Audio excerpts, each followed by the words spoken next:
Hello everyone, welcome to TCG Bites. Today we're going to go over the 5 top falling cards in the market this week, as well as have a quick review of the market itself. If you feel like the market's hot right now, you're right. We're seeing cards inflated in price across the board, with some cards going up in price over 90% in 1 week alone. Sales volumes are increasing and it looks like we're heading into another bull market. What that all means is we have to work a little harder to find where the value is, and be careful of where to avoid traps. So, let's start the market review. If we look at the most bought and highest volume increase cards in the last week, we're seeing the usual suspects. The likes of Mimikyu and Snorlax ETP promos are high up in the charts, as well as Lucario V-Star Art promo. On the top volume increases, we're seeing the likes of Mew VMAX increase in volume in 330% in a single week. What that basically means is last week it sold about 100 cards, whereas this week it sold close to 380. Two cards that we covered last week in top fallers, we had the Pikachu from the Celebrations and Pikachu World Championship promos. As we iterated last week, do not go near this card at this price. This is extremely overvalued. People are just not aware how easy this was to pull. There's too many of this card in the market. A lot of people will lose a lot of money on this over the long term. Compared to the Pikachu World Championship card, where we said over the long term that would be a good buy. However, just give it some more time to let the price depress. So let's just jump in to see what's going on with these. And as we mentioned last time, listings are still on the rise. Prices are still on the downward trend. We expect this to continue over the next few weeks as World Championship fever dies and more cards this hit the market. This has not hit the floor yet. Compare this to Galarian Moltres, where last week we thought it had hit a floor and we said this was an immediate buy. And it looks like we were right.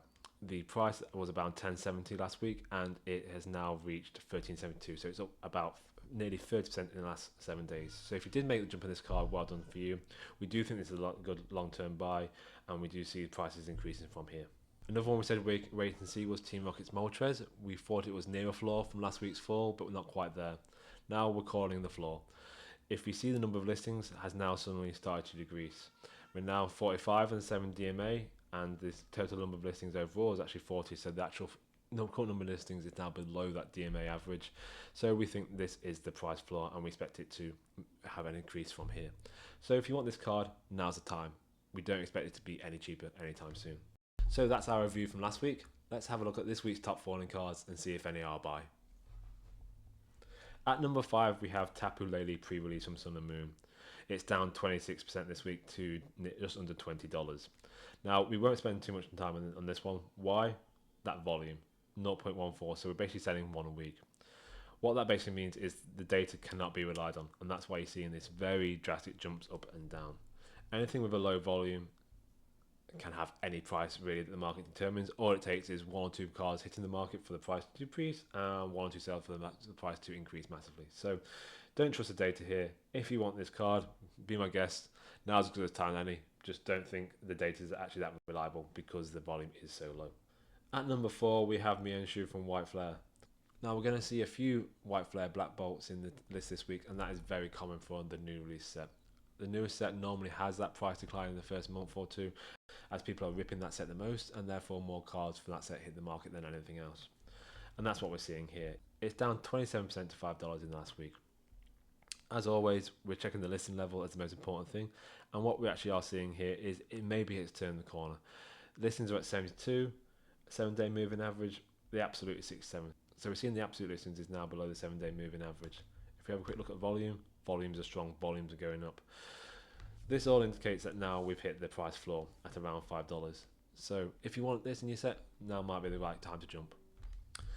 At number 3 we have Oshawott Master Ball from White Flare. So another White Flare in the charts this week, down 30% to $5.26. If we look at the price for the last month, it's been on the consistent downtrend, starting at around $12.50, now we're down to about $5. Have we hit a floor? Possibly. If we look at the volumes have spiked to the highest level they've ever been for this card, although it's still not particularly high at 2 a day. If you want this in your set, now might be a good time to pounce, but I would still give it a couple of weeks just to see if it has any further to fall. In at number 2, we have Gulpin from Stellar Crown. This is down 30% in the last week to $5.78. As we know, Stellar Crown pull rates were extremely high. This one's at approximately 0.6%. If you compare that to the White Flare Black Bolt, illustration rares, they're close to 0.24% pull rate. What that means is supply will always be higher for the Stellar Crown, which will suppress that price down. And that's why generally across the board we see lower prices for Stellar Crown compared to most sets in Scarlet and Violet. If we see the listing levels in last week, we see they have suddenly spiked up, currently sitting at 238 when they were previously around 216. And that's why we're seeing this price pressure downwards this week. This may have further to fall yet, so don't feel like you have to jump on this drop right now. I would give this another week or two until we see that listing level drop off if you want this in your collection.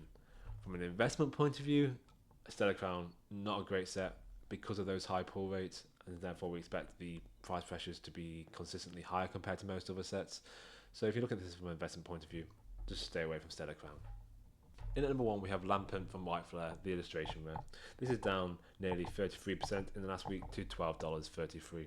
As always, we check the listing levels and we see this one has been on the tear for the last couple of weeks. It was actually at a low at around 10 listings a day.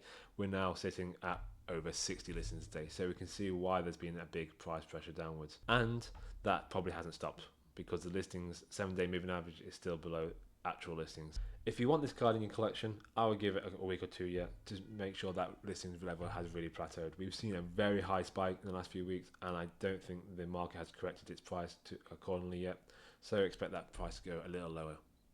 That's it. That's the top 5 falling cards in the market this week. Out of all of them, Mian Shao looks like it's hit the floor and is at a buy point right now. The others would give more time to see if they have further to fall. However, if you disagree, let us know in the comments below. We'd love to hear from you. Otherwise, thank you for watching, and we'll see you next week for another market recap. If you like what you saw, please give the subscribe button a little tickle. And I'll just wait here a few moments to let you do that.